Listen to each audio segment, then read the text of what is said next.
Welcome to an interview for the Veterans History Project and the Library of Congress. The Library of Congress is collecting, preserving, and archiving veterans' memoirs for public use. The Veterans History Project is also supported by Sacramento County Department of Human Assistance and RSVP, which stands for Retired and Senior Volunteer Programs.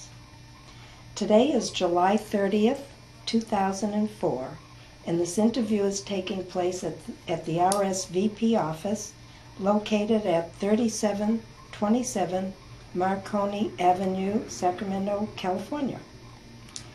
Cameraman today is Chip Fong. Thank you, Chip, for participating.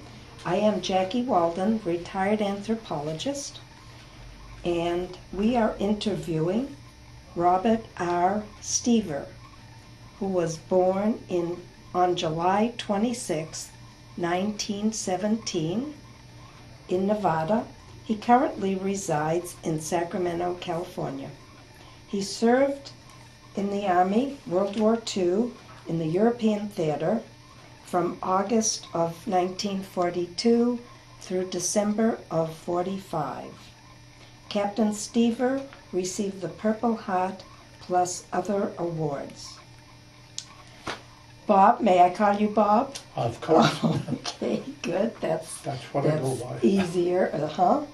Tell us a little bit about your background, where you grew up, your family, just briefly, and so we get a feel of what led you to take this course in your life history. Well, I was born in Ruth, Nevada, and lived there only briefly, and we moved to Kansas because my father grew up there, and he was a farmer. And we stayed in Kansas for 12 years until it became 12 because the farming didn't turn out too good, so we moved back to Nevada. I attended school at Ely, Nevada, and high school, graduated from high school in Ely.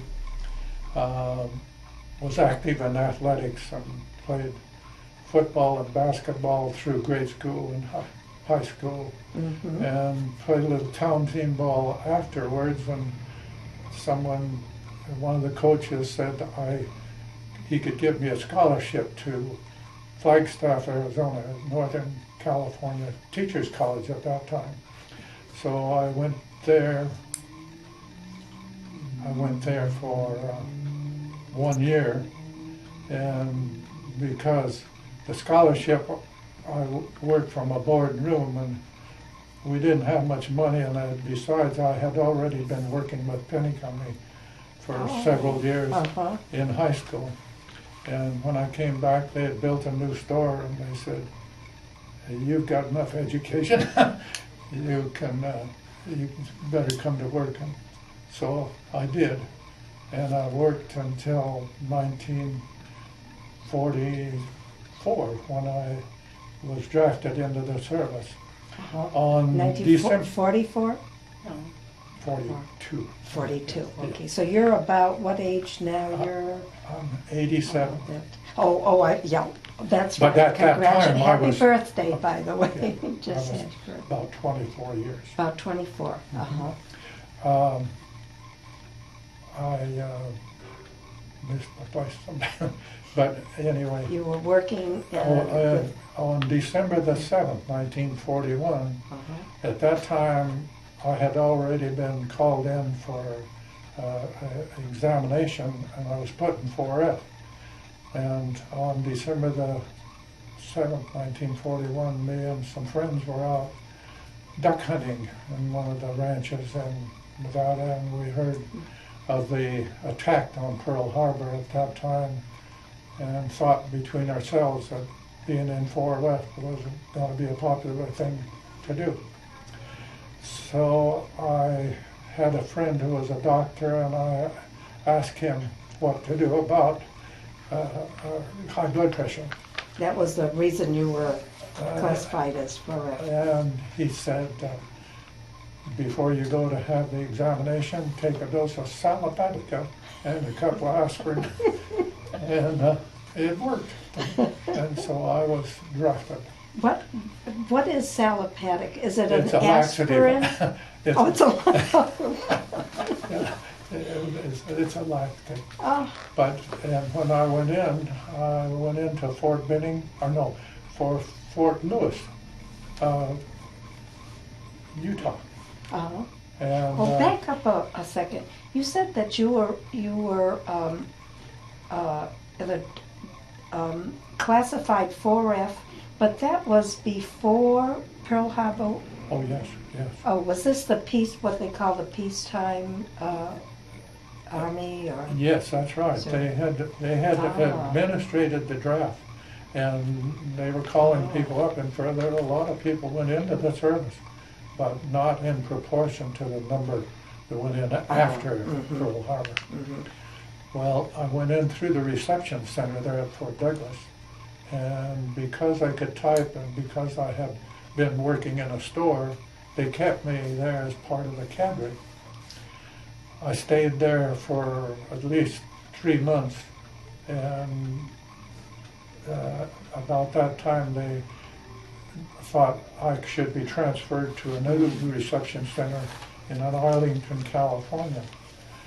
I went down there and was in the quartermaster corps, worked up to a buck sergeant's rank, and I thought I had it made.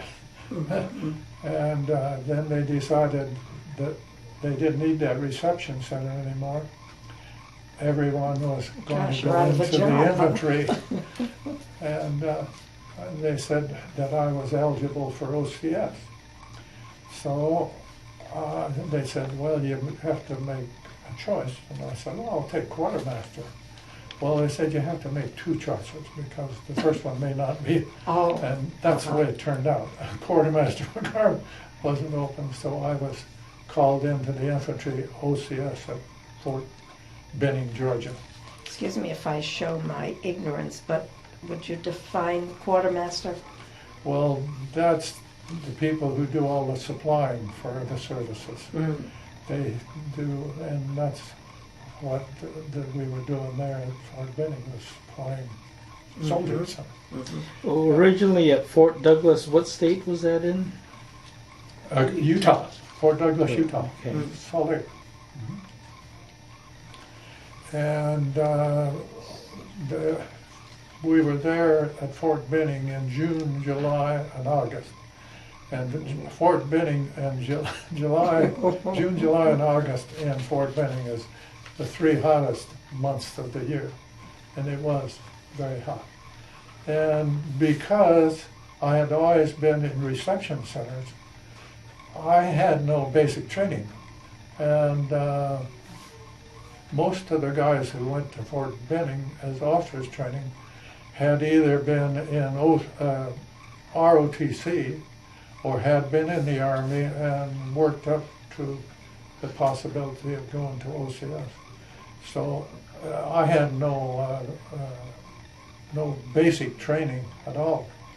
But having been active in athletics, I was classified to be able to do most of it. But I did have to work real hard at the things like manual of arms and drilling and so forth. In fact, me and my next door partner, we used to go out at night into the woods and bark orders to each other in order to develop a voice command.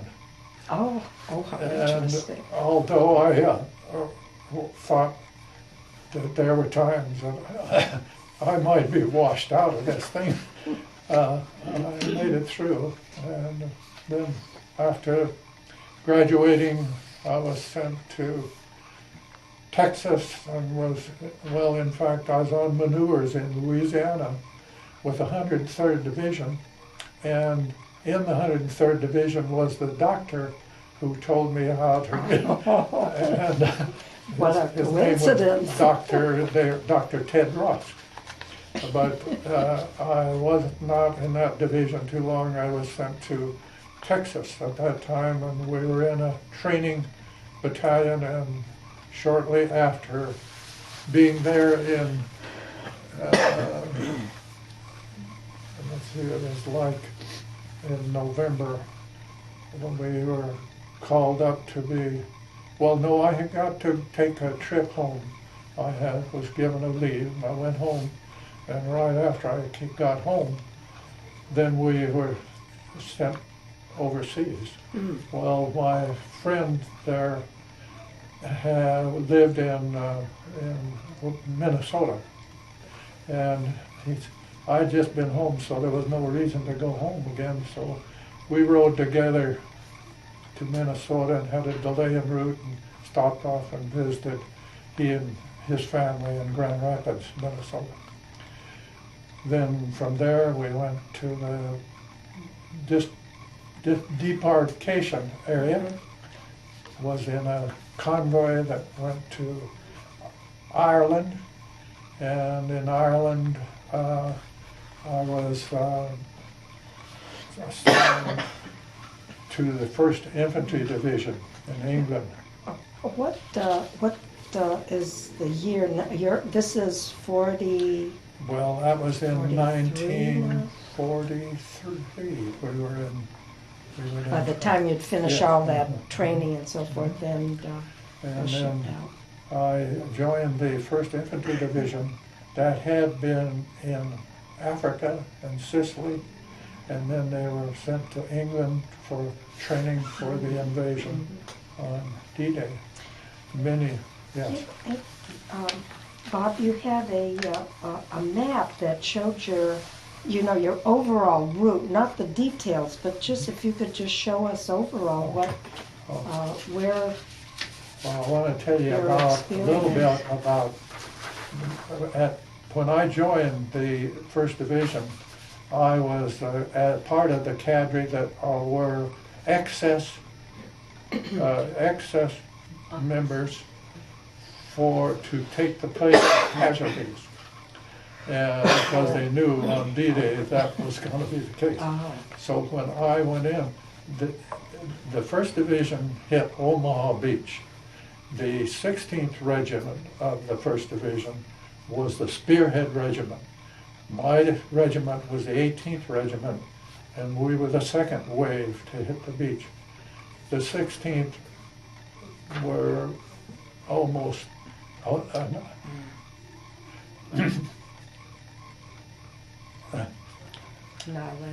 but came in on the Regimental Commander's LCI.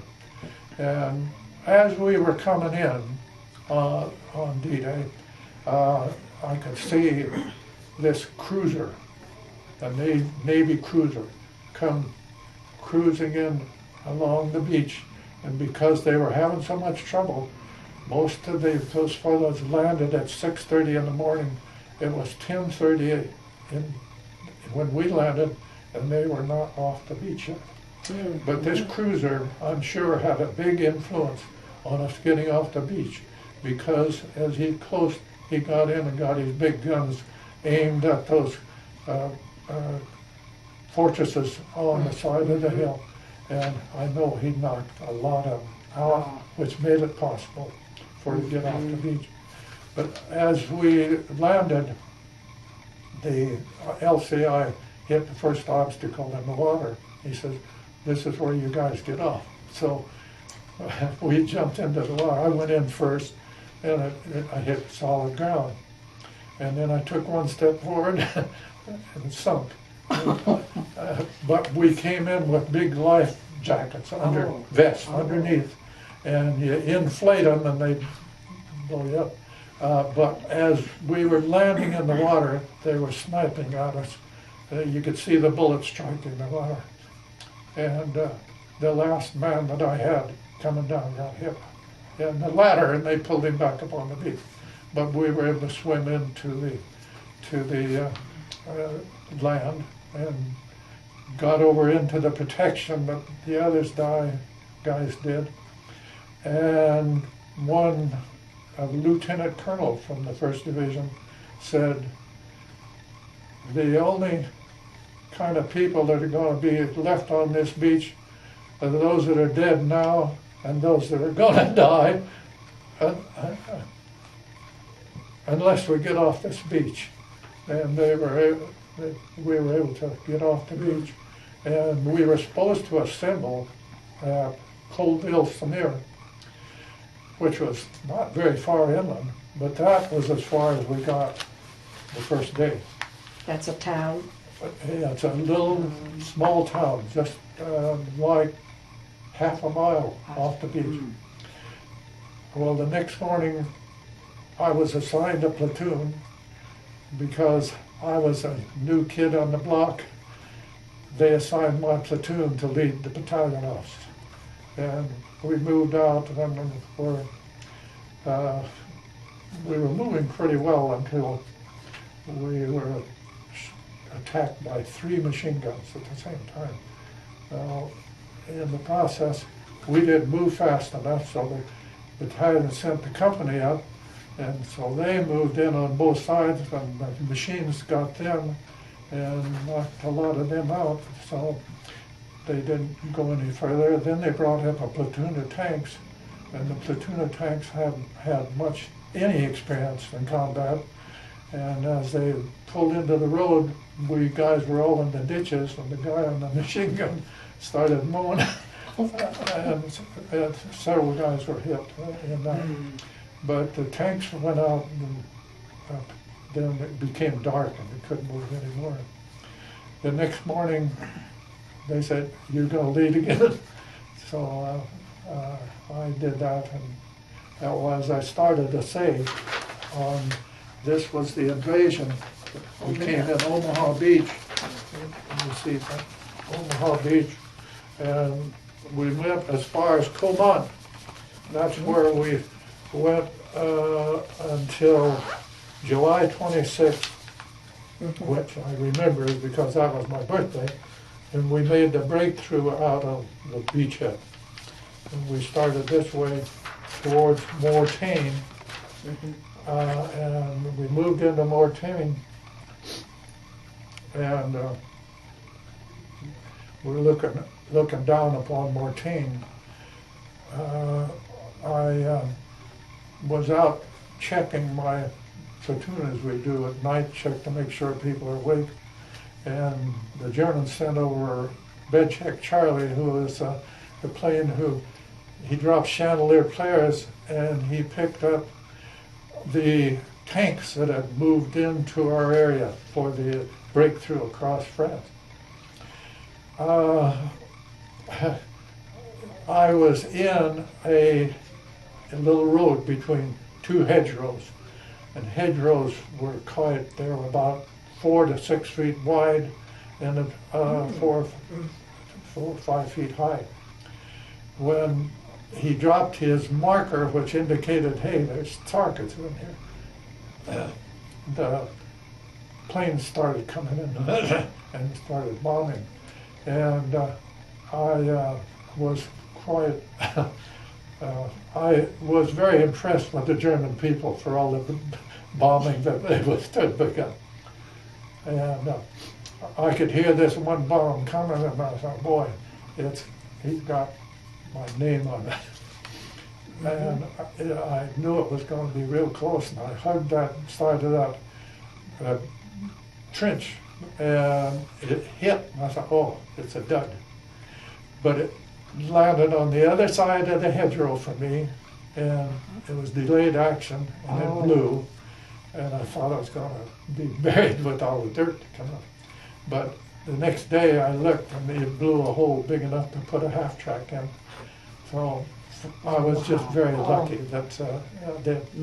Well, the next day we went, the tanks took off and headed across France, and the infantry moved out behind them, and the first day we started walking to keep up with the tanks. The first day we marched 34 miles. Well, that's a pretty good hike for it, but especially since we hadn't been doing much for the last couple of months. But by the time we got to our destination, we only had about half the guys that were able to maneuver, because every town we went through, they were passing out cognac and stuff to them. And the infantry guys they were getting sick, and not only that, their feet were getting sore. The next day, they put us on anything that had wheels. We started riding everything. Then we went as far as the Seine River. And because the Germans had blown the bridge, we had to wait. Now, this isn't right, you're not in Paris now, Yeah, you're at the Seine River, but, yeah. oh, in Paris, Two of my friends, or two of my friends and I don't know if you can really see this, but these the guys top right picture there. Oh, right yes, there. right. We asked the captain if it would be okay if we took a jeep into Paris. So we did. And we got there the same day that the French armored had moved into the town, and Paris was in uproar. Oh. There was celebration galore, and they were still fighting in parts of the town. Okay. We stayed a little too long because, it got dark, and you had to make your way back to our outfit.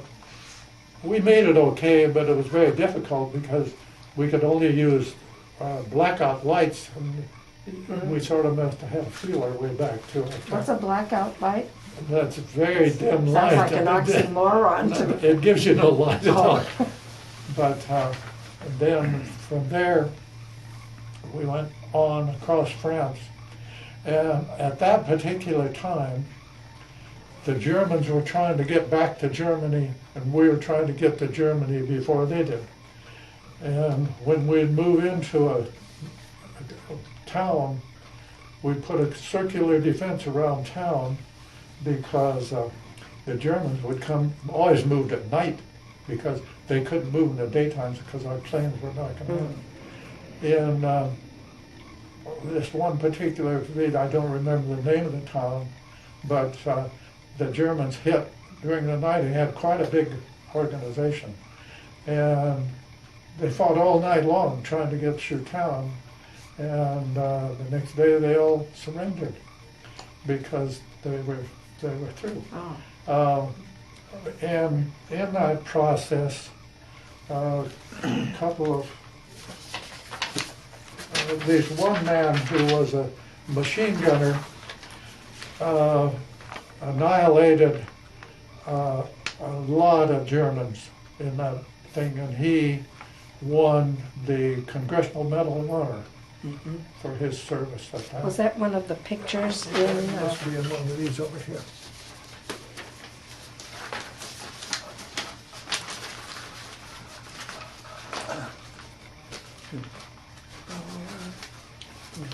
maybe we left it in the book. You can pull the that's chair all right. a little closer to it. But Okay, all right. I can't seem to look at it. But Would you like me to Yep. stop it so you can locate it? Oh, that's all right, we can. And another place we were moving along, and we were in one town, and some people said that there was some Germans bivouacked in a grove of trees up out of the place. The captain asked my company to go up there to capture these people. So we had a platoon of tanks, and it was quite a large grove of trees. We encircled the trees, and I walked into the middle, and there was over 130 Germans in there.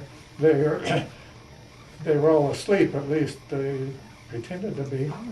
And I just yelled, "Achtung!"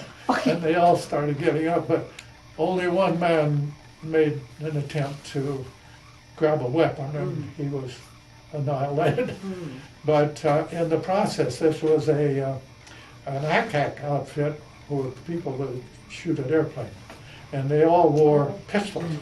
And as they went past, I told them to knock their pistol off, and when we finished, we had a stack of Lugers and pistols, and of course we divided them all up amongst the platoon.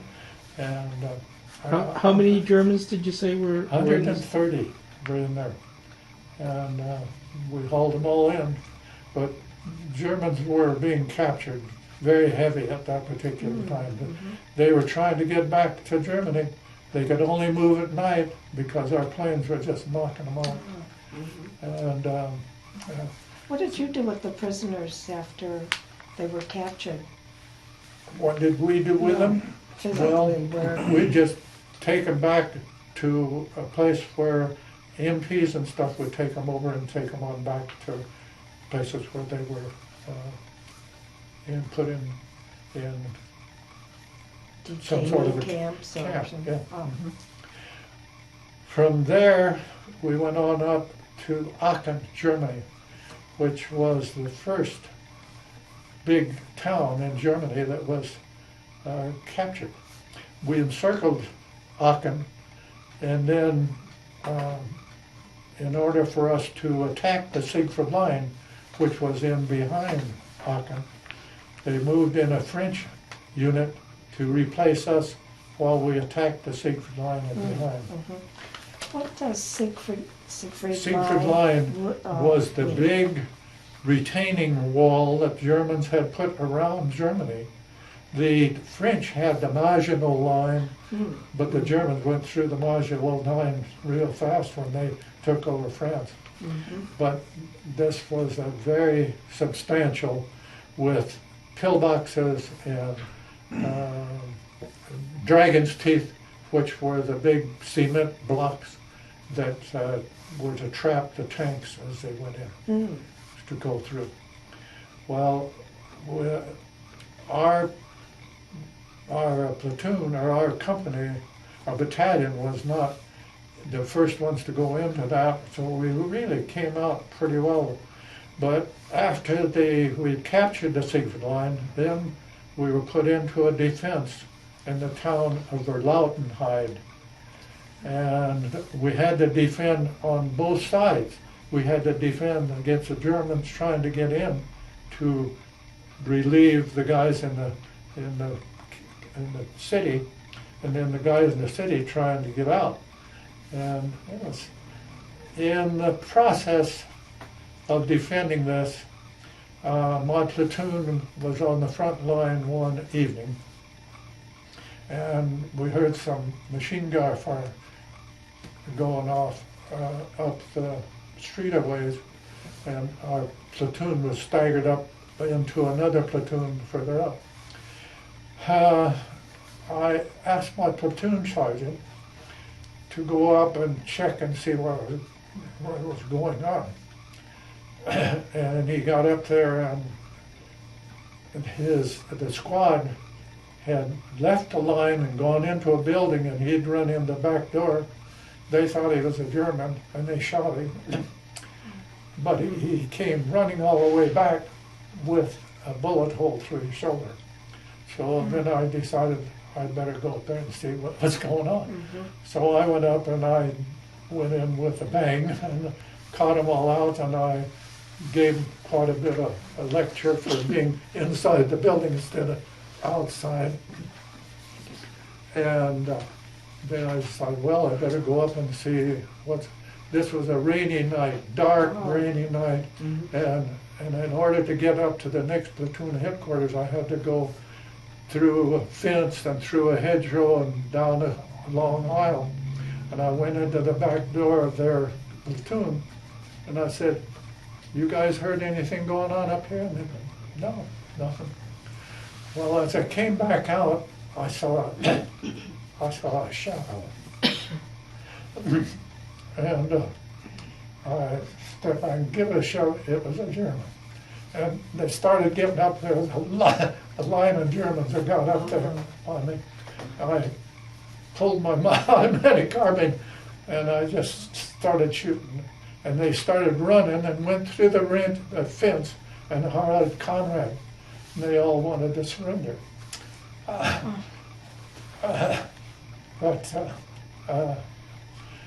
Yeah. That was one of the days I got one of my awards. But The emotion is still here, isn't it? Yeah. And after we left that area, then we went into the Hurtigan Forest. And by that time, I had been promoted to be company executive officer.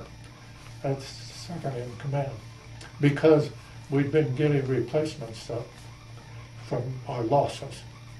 And in the Hurtigan Forest, we moved in at night.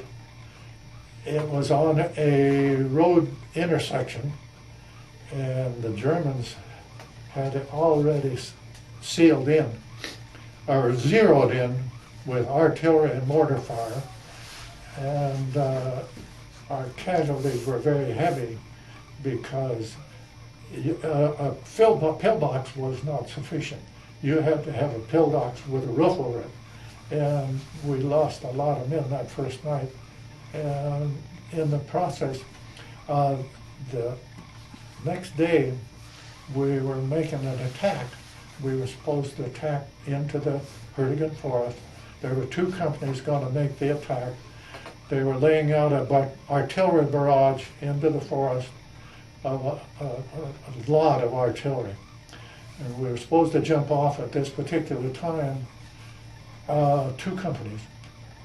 The company on our right that was supposed to jump off, jumped off too quick.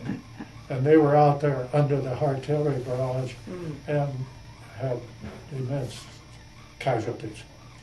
When we jumped off, the person who took over my platoon had a battlefield promotion, and he started out and he sent his scouts out in front and he came in behind. A machine gun opened up on the first scout, the second scout, he ran up to help him and got all three of them.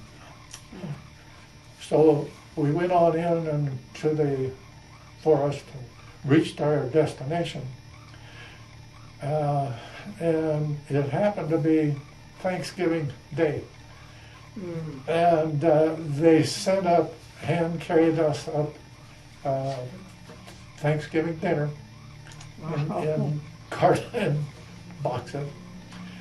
And we spent the night there. The next morning they said, you need to pull back because we were out there alone. The Germans were coming in and surrounding. And in the process of moving back, they started using the trails. And the Germans had the trails all zeroed in with mortars, and we lost a lot of people that way. But we finally got back to a safe line. We stayed there until we got replacements. And we were having to get replacements with very little, if any, experience. And experience you have to have when you're in combat, because it takes a little while to learn, but you learn real quick. Finally, we started moving out of the Hurtigan Forest, and we had only two officers left in the company. The company commander, Captain Jeffrey, and myself, and we had sergeants running platoons. And in the process, we were just more or less pinned down, and Captain Jeffrey asked me to take over and lead them out of there, and in the process I did, and I got another award for that.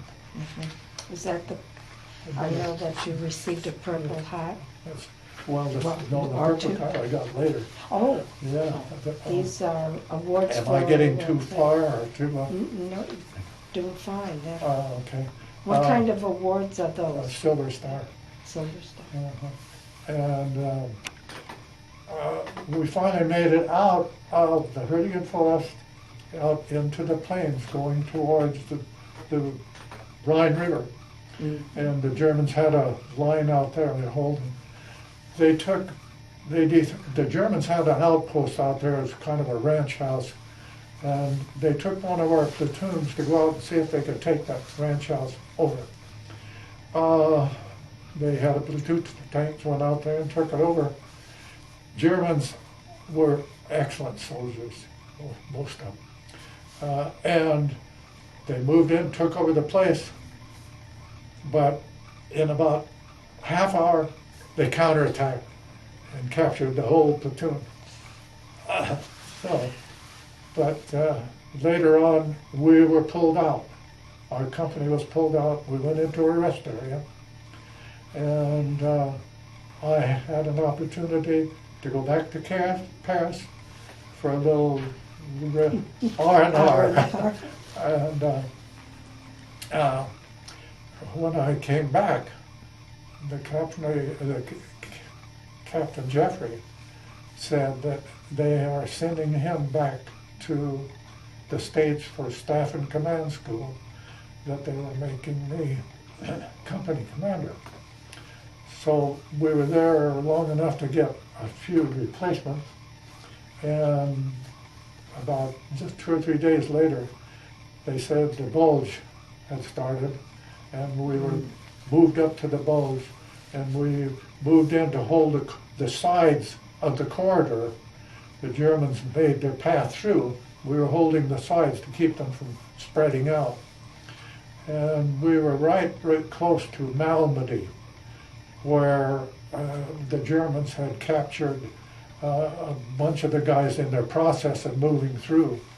They'd captured a bunch of people, and they found them all with their hands tied with wires behind, and they'd murdered all of them. We were there. Those are civilians? No, they were Did you say American soldiers Oh, that they had captured in the process of moving through the Bulge. We were there Christmas Day, and all the time we had been in combat, we'd never been inside a house. We'd been living in foxholes, and fortunately there was a German house there, so, and we had a pretty good line, so we, the company CP group moved into the house, and we had a fire, and we were able to open some of the Christmas packages that we got. And next morning, I was going out to check my line and make sure the people were holding their awake and doing what they were supposed to. And I heard a plane coming, and I thought, well, it may be one of ours. But I looked up, and he had swastikas on him, but he was very low and moving pretty fast, and I started looking for some place to dive into. But I looked again, and there were 2 Spitfires right behind him. And right over me, they fired a burst and clipped his wings off, and he just ran. Shortly after that, the weather broke, and the bombers were able to come in and bomb the tanks and so forth. And they had more or less given up the Bulge part of it, and we started pushing them back into the Siegfried line. This shows you can hang on to that, I shake too much. It shows our progress as we moved. We were pushing it back up through here.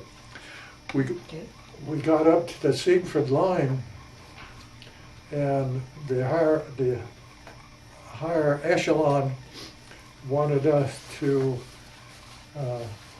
they wanted to find out if the Germans had filled all the positions in the Siegfried line.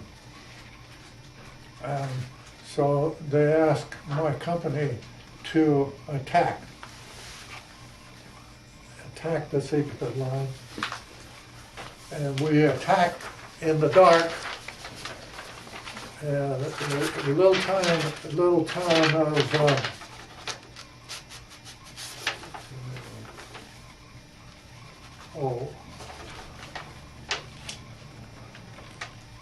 Menscheid.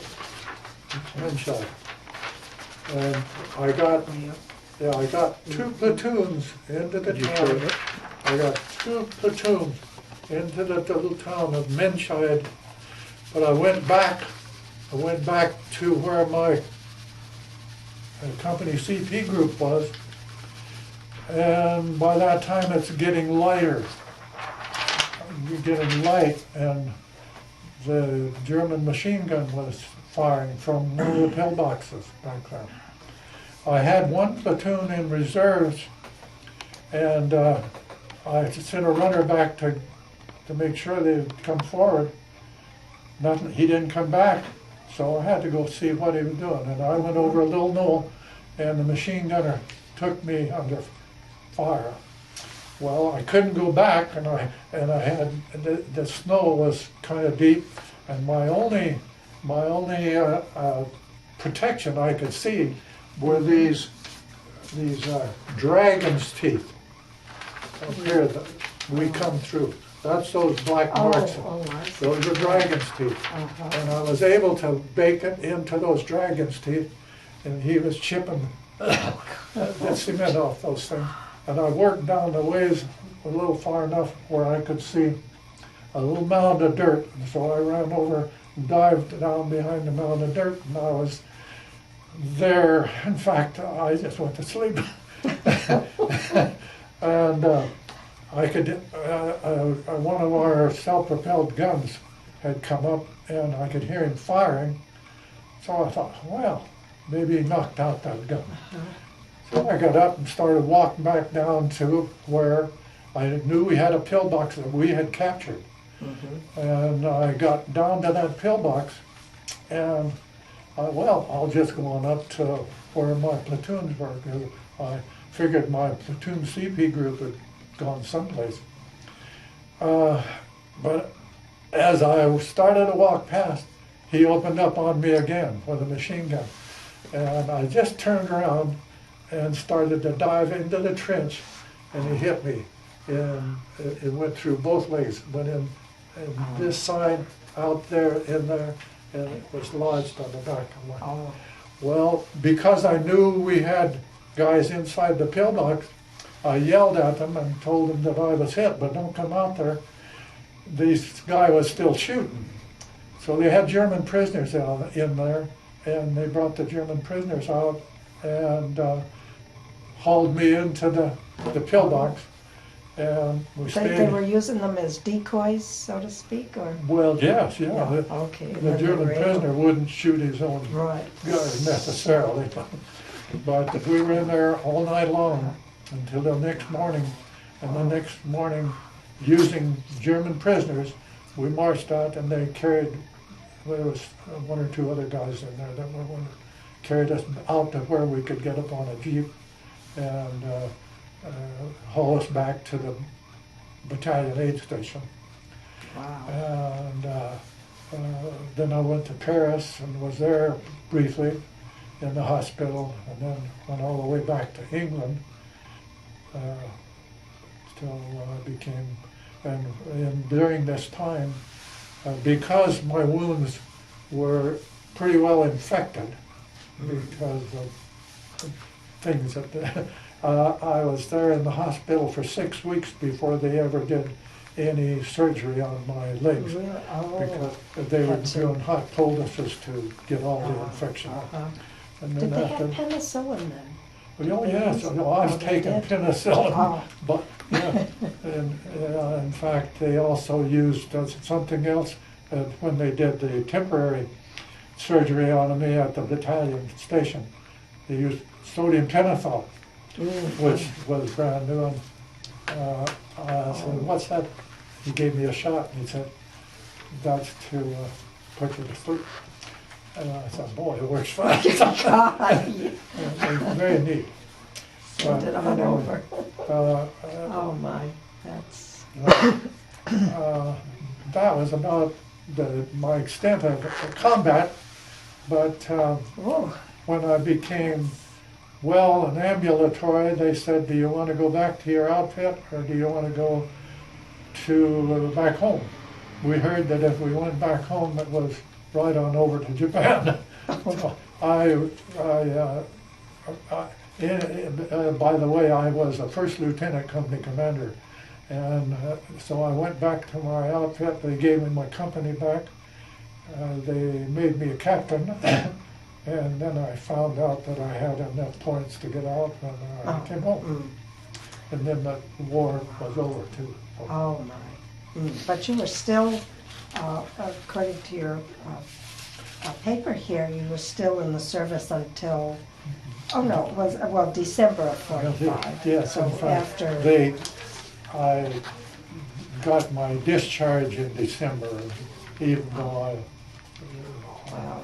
but, Not to trivialize your skills as leader and so forth, but there was some degree of luck involved here. I mean, a bullet, getting wounded in both legs, but no femur. I assume that your blood vessels in were. my opinion, I was so blessed because that guy could have hit me anytime out there, and I'd have just laid there. And I didn't get hit till where I was back where I could get help. And Wow. that's all. So that's There were many other times that I had Yeah. that I could have not made it. But, one of the things I forgot to do at the beginning was to mention our special guest here today. Mrs. Seaver, Elizabeth Seaver, is with us also there in the interview room. And now this is when your story starts with after the war. well, okay, because I had worked for JCPenney Company before, and when I came home, they had my job for me, and they had this new store, and they moved me in as assistant manager into the store and was there. And one of the people that I hired into the store was this cute blonde. I saw her picture back then. She's still pretty cute. But Yeah, it's. I hired her, and then I had to fire her because the man. And He married me. Oh, I see, and you couldn't have an Well, employee. Oh, how interesting. And a picture of the family that we now. Bring this a little closer here. There you go. As a matter of fact, let's get Elizabeth into the shot. So why don't you stand Oh, to that side of the table, and we'll, so that we can Okay, see there who we go. this all right. nice young lady was. Oh, you know where it might be? I know. Oh, Oh, did you that's a both? picture of their Did you family. both work for JCPenney? Did you? No, Yes, and- he hired me, and then when we decided to get married, why, he had to fire me because they wouldn't allow two people of the same family to work in the same store. That's an interesting. And that's- side. well, in the result of our marriage has been this. You hold it, because thank you. We have 4 children. Our oldest son, Ron, is a respiratory therapist at Mercy General. Our second son is a correctional officer at Folsom Prison. Our daughter, who is next, she and her husband are both school teachers at in Campbell Park, that area.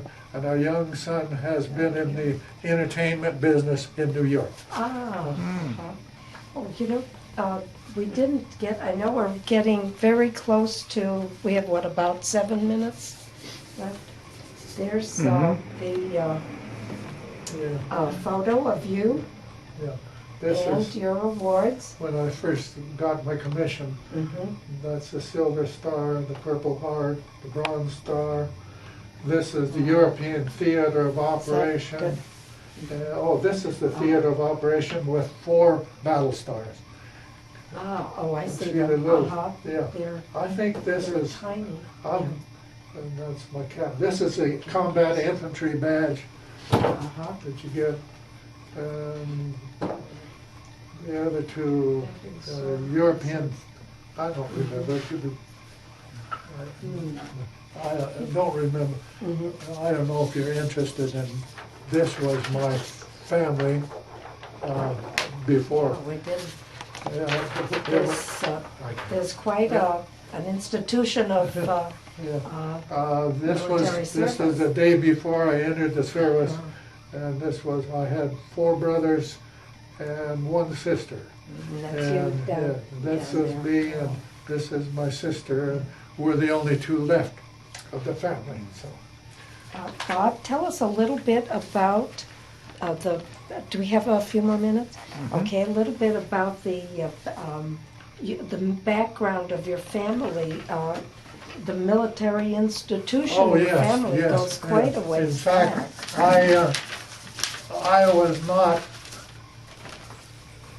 one of the first that had been in the military for my descendants. In fact,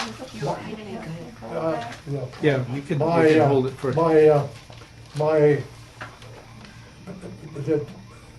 the first people of this name Stever that came over from Germany in 1700, and the first one was our great grandfather, who was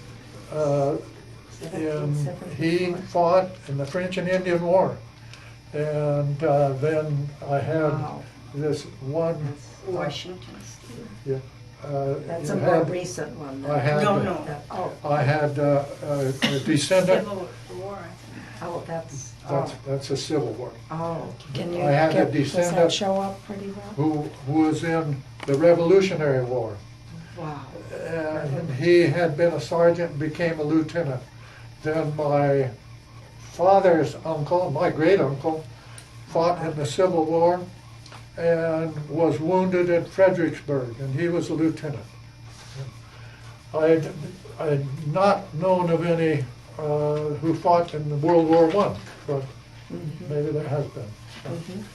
Now, In fact, there was also a young man with my namesake who was a Robert Stever that was killed in Iraq, in the war in Iraq. so from very early on to almost present time. Now, there was a special event in our last minutes here. Would you tell us about your trip on the Freedom Flight? Oh, yes. That That was- those are. I really hadn't heard much. I really hadn't heard much about this trip at all. And my son, who was working at Folsom Prison, had heard it on radio the day that they were closing the applicants for it. And he called and asked his mother to get out my discharge papers, and he had to be at this radio station before 5. He got off at 3, took my discharge papers down there, and turned them in before 5 o'clock. Yeah, it's just one of those things. I probably won't go, and didn't hear anything. And the next day, I came home from my work, and my wife was at the door with the phone in her hand. She said, "You're gonna go?" And she was more excited about it, I think, than I was. And that was about a month ago, June. Oh, yes. June 20. But I was able to take my son.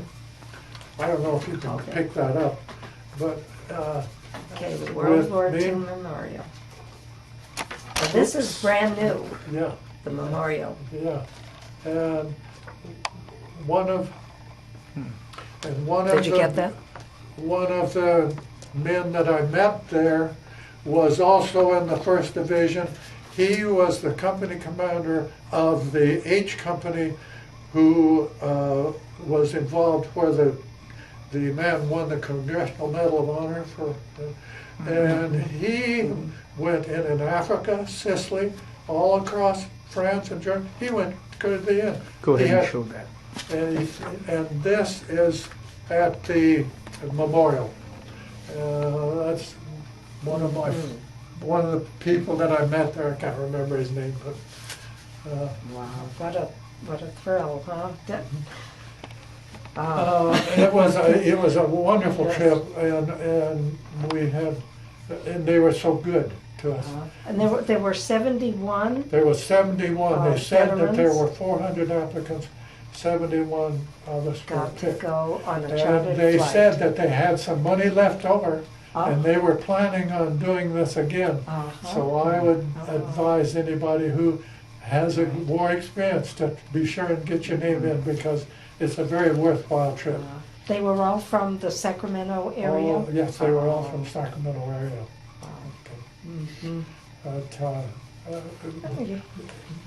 the trip was fast, and we rode in buses. One of the places that I was impressed with was the Arlington Cemetery and the tomb of the unknown soldier, and the changing of the guard.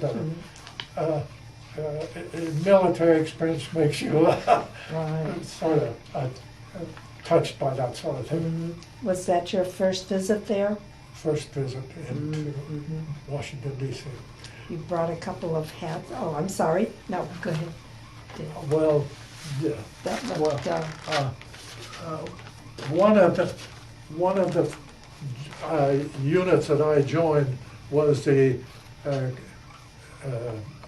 Disabled American Veterans. uh-huh. Because of my wounds, I have a 50% disability. I wound up with an artificial knee in this leg, and the Disabled American Veterans were the ones who was able to get me qualified for my disability, Uh-huh. because they aren't anxious to get you unless they are sure that you earn it. Yeah. And I think you, I don't think there's any question about you. but it was a delightful trip. Do you belong to other organizations, military organizations? No, that's the only, and I hardly ever go to their meetings. But in business, as a manager at JCPenney Company, I belong to the Chamber of Commerce and Rotary, and have been a past president of Chamber of Commerce and a past president of Rotary. So, You know, you showed me earlier a beautiful book or booklet that your children put together for you. I think it's just okay. Maybe this won't shake. for Dad. Oh, I'll get that. yeah. And this is something from the governor. Oh, Is that special or okay? You tell us. I think that's. I think they But gave that to it- him when it's- they went to Washington. Oh, okay, I see, yeah, for the that- freedom that- flight. Yeah. Handsome guy. Are those showing up all right? Okay. What a wonderful thing for your children to do, and this was for your birthday, did you say, or? Yeah, I think it was. Father's Let's Day. see, what is this here? What are these photos? This, Two little children. when I first went back to my company back in Germany, in fact, my company in Germany was in the town of Winsheim, Germany, and my company headquarters was in the Burgermeister's office. And my company served the guards for the German prisoner war camp, and that's what they were doing up there. And this was one of the towns that I was there, and this was at the regimental headquarters, and we were just goofing around. And this was, I took a trip to Switzerland as part of my leave. And this is some of my awards. They did a This was, wonderful job. this was my picture in the office at the Burgermeister's office as company commander. And I think I got my captain's bars there. No, can't be sure. Oh, and this is, Yeah, this is. that's your wedding, or? Wedding picture, really. And then this was after we got a little older. And these are baby pictures of our children. That is so beautiful.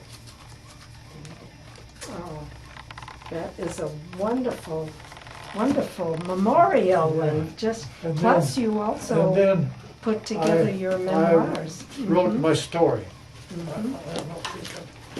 And because as an officer, you carry all your records with you. That's the reason I was able to get my disability, because they said, oh, all the records were burned up. And so I was able to, and in writing my story, we were all given, this is history of the 1st Infantry Division. And this is where I got my name. This shows the D-day and all the way across France. And I was able to get some of the information out of the book, which made it a lot easier to write my story. And also in it I have the letters that I wrote home to my parents, and also got the telegram that my parents got when they found out I was moved there. Okay. That's great. I thank you very, very You're very much welcome. for sharing all of this. Okay. Quite an experience. Just Yeah, I was, and I was blessed. I'm It telling was a great history, you. great story. My guardian angel was with me. Did you carry any charms or little Well, good luck charms with you? you know, I had a silver dollar in my pocket. Right, right. No, I carried it in my Oh, wallet. in your In my wallet.